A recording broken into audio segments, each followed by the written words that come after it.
अब तो बहुत भूख लग रही है और कुछ खाना मिले ना मिले ये फल खाकर काम चला लेते हैं। हाँ भाई, कुछ नहीं तो ये फल ही सही। अरे ये फल मत खाइए, ये जहरीले हैं। हाँ, तुम्हें कैसे पता? इन्होंने बताया। हाँ? पर ये स्वयं तो यही फल खा रहा है और हम ये खाएंगे तो मर जाएंगे हैं? ऐसी अर्थहीन बातें करने वाला कौन है ये? ये महापुरुष हैं, इनकी बात मानने में भलाई है। ये बच्चा महापुरुष।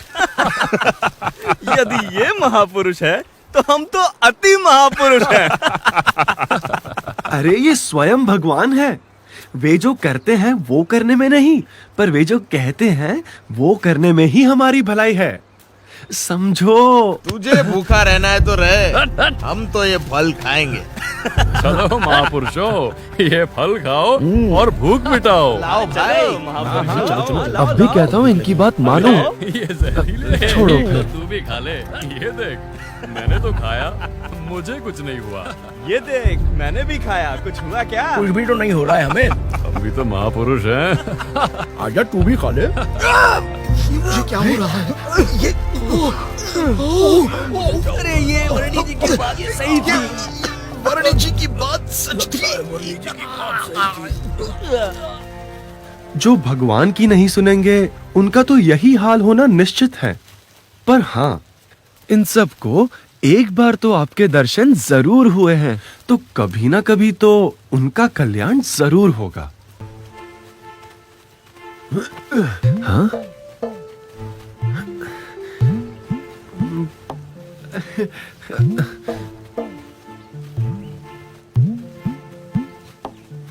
ये कमंडलू बहुत सुंदर है। क्या मैं इसे संभाल कर रखूं? हाँ, रख लो। ठीक है, धन्यवाद प्रभु। मोहनदास जी, आप सब कुछ त्याग कर साधु किस लिए बन गए हो? प्रभु प्राप्ति के लिए, मोक्ष पाने के लिए। भर्तृहरि और गोपीचंद दोनों बड़े राजा थे। हाँ थे। अपने समग्र साम्राज्यों को त्याग कर वे मोक्ष पाने के लिए निकल पड़े थे, पर अपनी झोलियों को टांगने के लिए एक छोटी सी खूंटी के लिए लड़ पड़े थे। लो बोलो। इसकी रचना बहुत सुंदर है।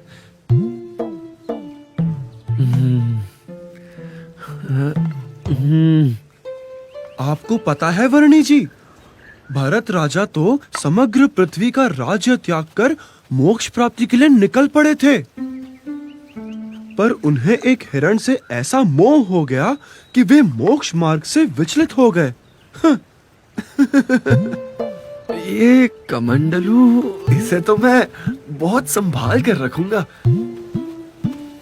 चौवन जी और सौभरी जी ने उस हद तक तप किया था कि वे देह भाव से परे हो गए थे, पर इतना कुछ करने के बाद भी वे माया के क्षुल्लक सुख में मोहित हो गए थे। लो, उनको भी ऐसा हो गया। बड़ा अजीब है ये माया का चक्कर। हाँ। वैसे आप इसका करोगे क्या?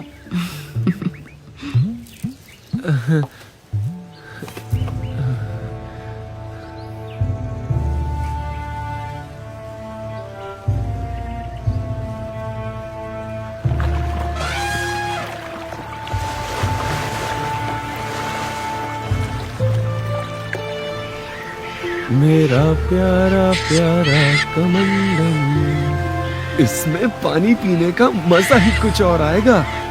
इसे संभाल कर रखता हूँ, क्योंकि प्राण जाए पर कमंडलू ना जाए।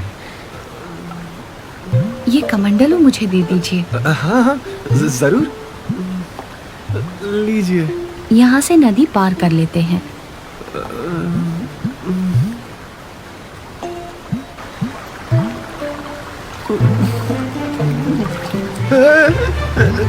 संभल कर,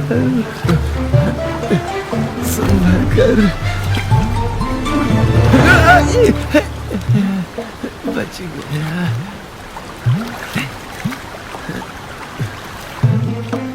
जरा ध्यान से प्रभु, गिरा मत देना, कमंडलू संभाल लेना।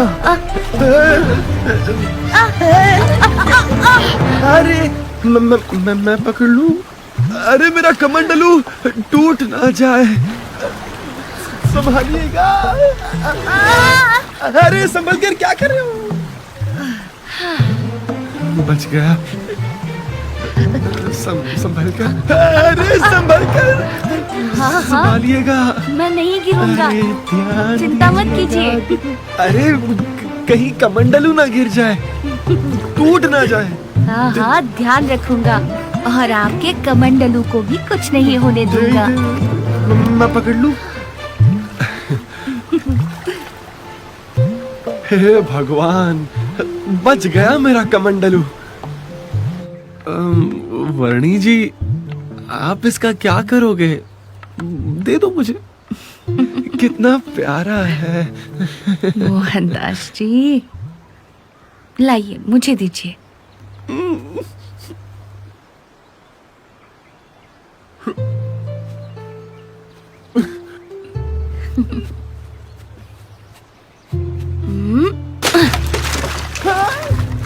क्या कर दिया आपने?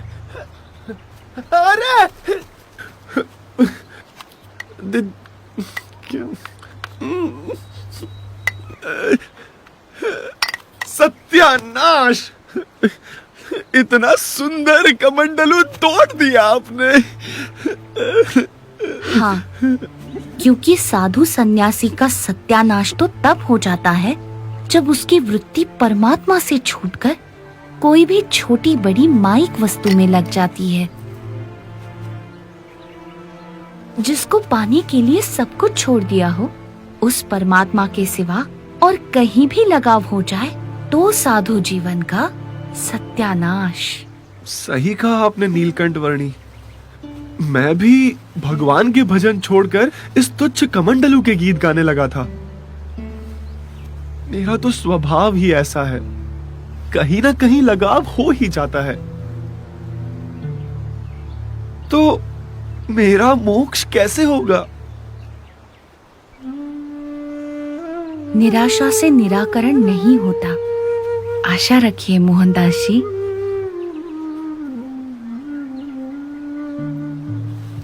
हाँ, आप कृपया मेरा मार्गदर्शन करते रहना। मोहनदास जी, आप मुझे थोड़ा थोड़ा पहचान गए हैं, मुझसे जुड़ भी गए हैं।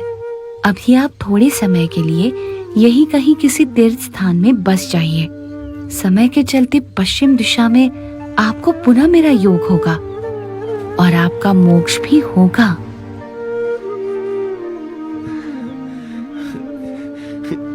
ठीक है वर्णी जी, जैसा आप उचित समझे। मुझ पर अपने आशीर्वाद बनाए रखिएगा। प्रणाम।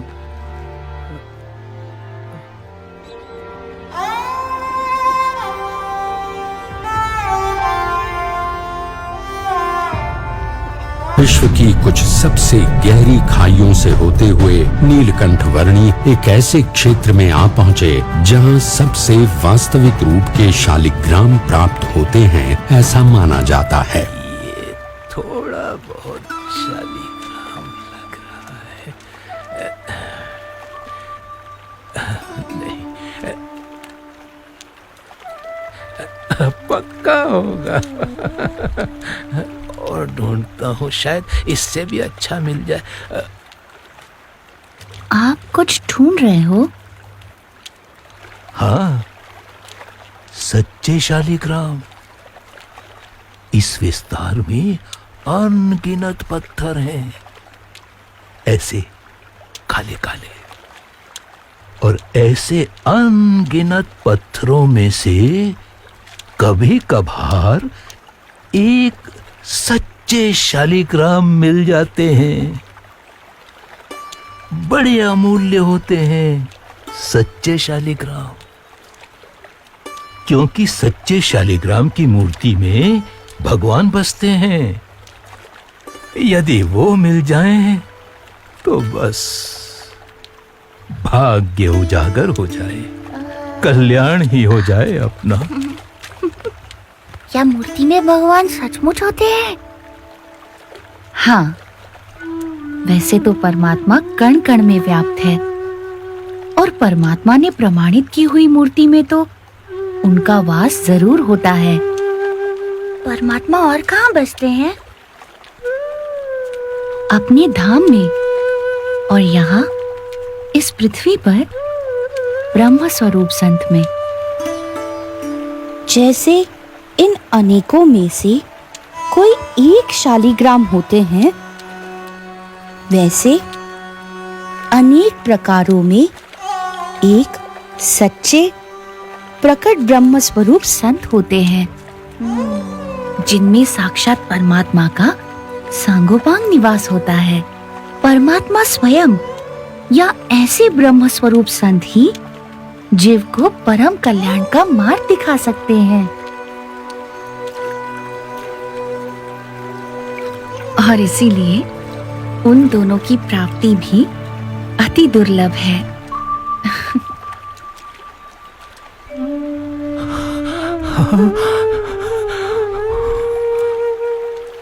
धन्य हो गया मैं। प्रणाम प्रभु।